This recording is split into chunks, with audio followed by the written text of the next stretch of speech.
She's one of those writers who make me wish I wrote the songs that she wrote. I loved Where's My Husband? And we're about to listen together for the first time to Nightingale Lane. This is RAYE. Oh, already getting me This is with a one, song two, about the greatest three. heartbreak I've ever known. The song is called Nightingale Lane. Well, if that's not a hook, I don't know what is. The greatest heartbreak I've ever known. You know, so many artists have built full-on careers and hit after hit over heartbreak. Adele, it comes to mind, right? And the greatest heartbreak I've ever known, gotta know the guy. Like, can we just see a picture of who this guy is that did this to you? And wow, look at the orchestra here. This is going to be so good. On the street in the South London suburbs, 5, 6, where oh, my first love kissed me goodbye. wow. His lips were thin and beer stained and tear stained. Wow. Was a pain that made me cold and numb. Up to the oceans I cried, I'm made of steel. Just love, but when I drive down this road, I reminisce. I drive slow. Okay. So many things I want to say. First of all, does anyone get visually how it's almost like a funeral procession? Like she's in this black netting, everybody's in black. It's like a mourning. But also vocally, she's doing this beautiful wilt down, and she does this a lot in her vocals. It's this backwards vibrato mixed with the broken upness in the ending of her phrases. And then lyrically, she does this thing too, and it's consistent as part of her style throughout her music, where there's this arrhythmical pattern sometimes to parts of the melodic line in her song, where she almost just talks to you. She sings, but then it just sort of breaks down into, I'm just talking to you right now. Like, the phrase ends almost spoken. And I want to point out a couple of times where she does it, especially leading up into the chorus, where it doesn't just build conversation, but it builds momentum and intensity into the next theme. It's genius. It's genius as a songwriter. Listen to this part. In the suburbs, where my first love kissed me goodbye. Goodbye. His lips were thin, Speak tear singing. stained, And tear stained. was a pain that made me cold and Great numb. line, by the way. Up to the oceans I cried, I'm made of steel. Right there. Just love, Very, very like kind of like Prince right there, actually. Reminds me of him. this road, I reminisce. I drive slow, I'm letting go now. Oh, no. Just see a ghost town when sometimes at red lights with closed eyes, tell myself, I dare myself to go on just saying. Whoa.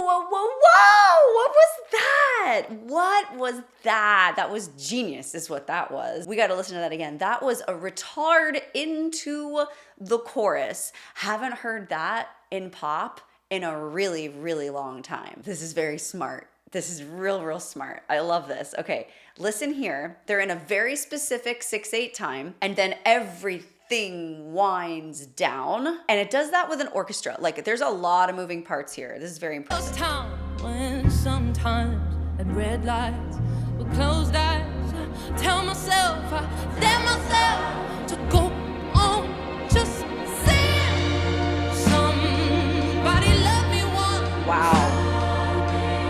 Okay, so they end up back in 6/8 time.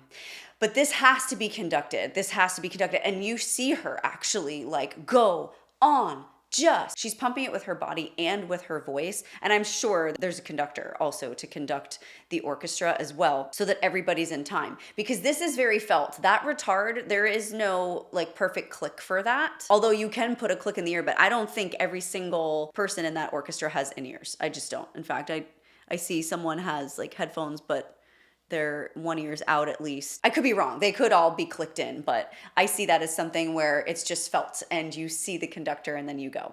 Now let's talk about her voice here because she's just now coming into her like belting realm. Everything before has been super understated, super conversational, but right here, right now, on the go on just, boom. There's this long emotional journey that she's taken us on that's very much anchored on the story and on the orchestra. orchestra, like on the instrumentation and just on her storytelling right now. She's slowly building into the dynamic that we're used to hearing her in. And this is where, right here, just now, and we're over a minute in, this is where the intensity is gonna build. But we gotta listen to that retard one more time because I'm just obsessed with it. Tell myself, I let myself to go on, just saying. Somebody love Love how she sings on the M. Background singers. Somebody will again. Yeah. Like the way you Yes. loved me on Nightingale. Although we never made it, stranger, you showed me it's true. Baby, Oh, wow. Let's listen again. That was genius. I'm gonna break it down. although we never made it, stranger, you showed me it's true. You show me it's true. I love how she opens up there. That's not necessary, but it is so necessary, if you know what I mean. So true is True, but she went true. Gives so much style. And you hear, like you can definitely hear throughout, even though I haven't mentioned it yet, I'm gonna say it now. She has such jazz influenced phrasing. It's all throughout. It's so beautiful. Her timing that stretches behind the beat. And this is an example of that. She could have just ended true, but she didn't. She stretched it out. She made it more luxurious. She allowed us to go on this sonic journey with her throughout the vowels that she was choosing in that word that didn't exist. She just added them in there. And that's a great note for singers. Just because you're singing a word and it has certain vowels in it does not mean that you can't color that word and add more vowels and chew that word. And I don't mean chew like usually chewing means making it more closed off, but she's chewing wide. She's chewing open. She's saying true. And that's so beautiful. And it allows for so much more sonic emotion to be placed into the listener's ear versus just ending it on a true. This is just one simple word example, but she does it everywhere. And if I pointed it out in every single place, we would literally be here for hours because I'd have to go back every single word she sings because there's just so much in every phrase as far as the artistic expression that she's choosing to evoke with her voice. It's truly amazing.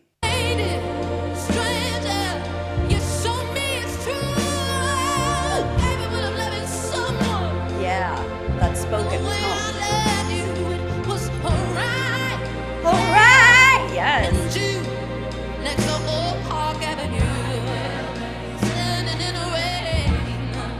So full of soul. It took me long, hard years to get over you.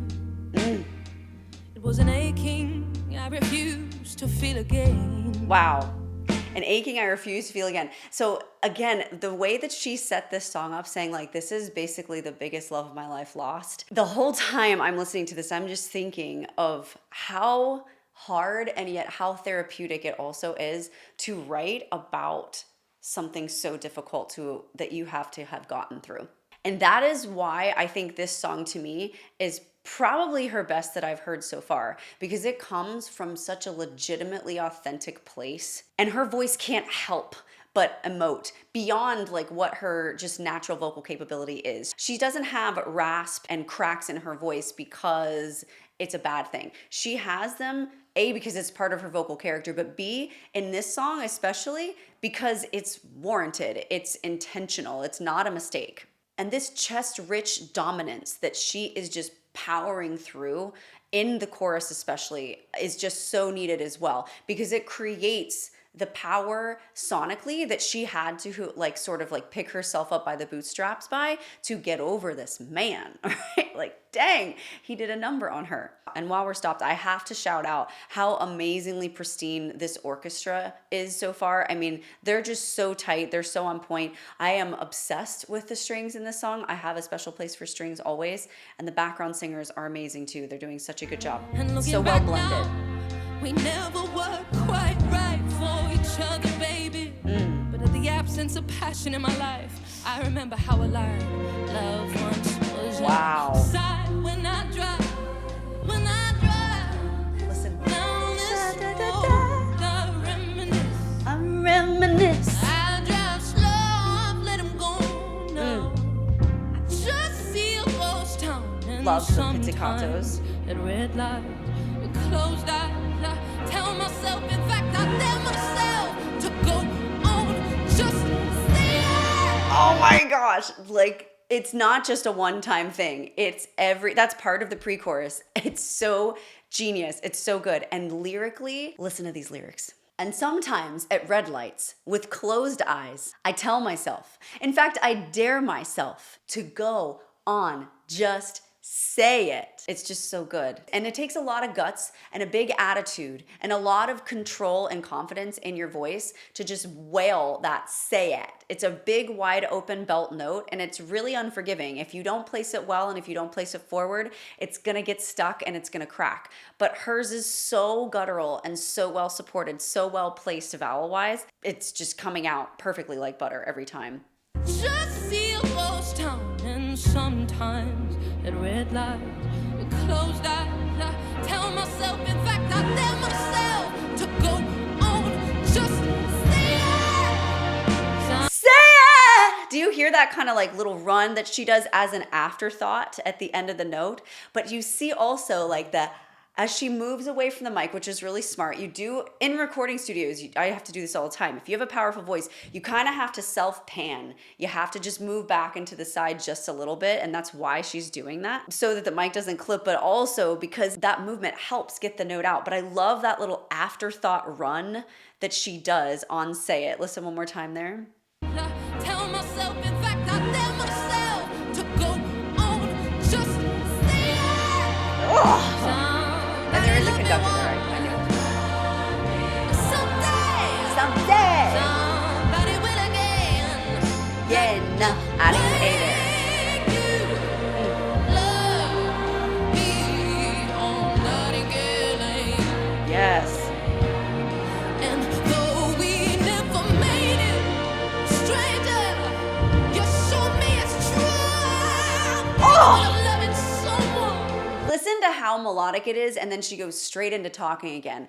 I said it kind of as a quick little thought, but it does. Like, this song reminds me of something also that Prince would sing, especially because of how there's these big melodic lines and these holds, but then it's like da da da da da. It's this spoken real quick, almost like sing rap speak that's going on that he did a lot of. I never try to cause you any sorrow. Like, it's got that vibe. And then the Purple Rain, right? Like, it's just giving me that vibe. And the conductor, by the way, is just killing the game. I love when conductors emote with what they're conducting to instead of just like stick to the theory. And he's really in it. I really love that. I appreciate that about him. And though we never made it, stranger, you showed me it's true. Capable of loving someone the way I love you. It was right there, early June, next to Old Park Avenue, standing in the rain, Standing in the rain. So soulful. Gorgeous. There's that jazz influence. It's almost scat. I've dabbled in love since maybe every other summer. It never lasts long. They never stick around. I'm made of steel now. Oof, I'm made of steel. I believe someday someone gon' come along and knock them walls down. And knock them walls down. I love the repeat there. A lot of times in music, when we repeat something, it means something more and more every time we repeat it. In acting, it's called a list when something's repeated 3 times, and you can never say it the same way the second and third time. And she did the same thing here, and knocked them walls down, and knocked them walls down, right? She's made of steel now. She's been hurt so much, but someone's gonna come and eventually knock those walls down 2 times. I believe someday someone gon' come along and knock them walls down. And knock them walls down. Hey. When I drive down this road, I'm reminded that though I've let him go, now Listen to the high strings. here in this ghost town, right? She changes vocal characters here, and it's very interesting. It matches with the more cinematic orchestral highs of the string instruments that are going on, which I pointed out. But going in this row, those vowels are very much classical. They're very much classically placed, and we are changing characters here for a second. I think it's a great palate cleanser because we've been jazz, we've been soul, we've been pop this whole time. And now there's a different thought here. The lyrics are a little different, and it totally is appropriate to change the vowel placement sonically. She's singing higher. So if she were singing these notes in chest, it would be a totally different ballgame, but she needs to bring it down to bring it back up again. But this is really smart singing. It also gives her, not that she really needs it because it's not been that high of notes, but it gives her a little bit of a vocal break here. And more importantly, it gives the listener a sonic break of something new. I've let him go now. Strings. Right here in this ghost town. Ghost town. Right here on this ground is where someone once. Okay, that is insane. There's like almost classical melodic line arpeggiations going on here. La, la, da, da, da, da, da, da. I don't know the song, but something like that. That's insane. Let's listen to that again. That's very, very unexpected.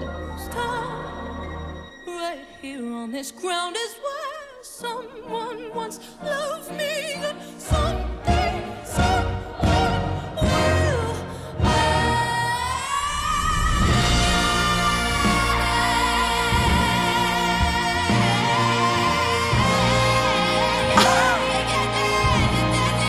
You know what that reminded me of? That reminded me just like a little hint, a little snippet of Queen's Bohemian Rhapsody where they went to Scaramouche, Scaramouche, and then the Thunderbolt of Light, and then they went back into like it was a total departure from the original expected sound in the song that was set up already.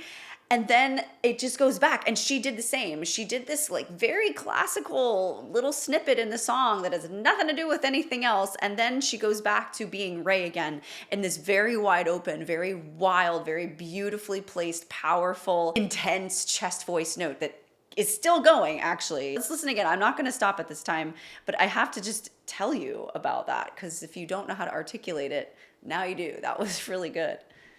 Right here in this ghost town, right here on this ground is where someone once loved me, and someday someone will.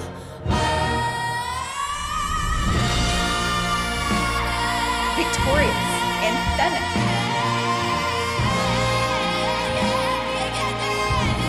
Yeah. Oh, someone will. Come and find me there. I know it. Someone will love me. Okay, so this is to me where that just payoff, right? That boom on love, that resolution orchestrally, sonically with the background singers, her too. It just paid it all off. There was a lot of tension build up, and then that to me was just like the penultimate, the whew, okay, I can breathe. Like that was amazing. This being recorded too live in Abbey Road says a lot. Like this, I mean, it's iconic. The Beatles recorded here. This is a live recording. It's absolutely everything that as a vocal coach and a deep dive analyzer I want to hear to just break down for you guys, because there's so much magic that happens in a room when you are recording with this many people live. Everybody feels the electricity in the room. It is a moment. It's a definite moment to remember. It's something very special that, if done right, is captured on camera for us to watch over and over again and re-experience. And I think they did such a good job so far of capturing the energy in that room, because it truly is something special. This song is really well written, really, really well written. Like the way you love me on Nightingale. On Nightingale. After all that, after all of that complication, after all of the music theory, all of the departure from the jazz soul into opera almost and back again, with the background singers, with the amazing conducting, the strings, the insane vocal prowess of RAYE throughout the whole song, she just sings a very simple lane at the end to tie it all together which is such amazing songwriting and vocal discernment, because it adds even more meaning when you've sung it all and you've said it all. You just need to put a little tiny dainty period at the end of that sentence and call her a day. In my opinion, RAYE is very underrated. She is a very underrated singer. I think that she is one of the best songwriters I have heard in a really long time, and I've heard a lot of songwriters. I love her style of storytelling. I love her vocal style. I love how she's willing to push boundaries, not just with her voice, but also with the style sonically of the song. I think it's really brave, really gutsy, and really clever of her to have recorded this in Abbey Road live. Kudos for all of those things. Now, if you're a singer and you're inspired by what you've heard, I've got you. You can click the link in my description box right now and you can get yourself a discounted online first vocal lesson with either me or one of my vocal coaches at TSS. And you need to do this because in just one 30-minute session, your mind is gonna be blown with all the crazy things you did not know your voice could do that it can. I love you guys so much. I am proud of you. And as always, I'll see you in the next one. Bye.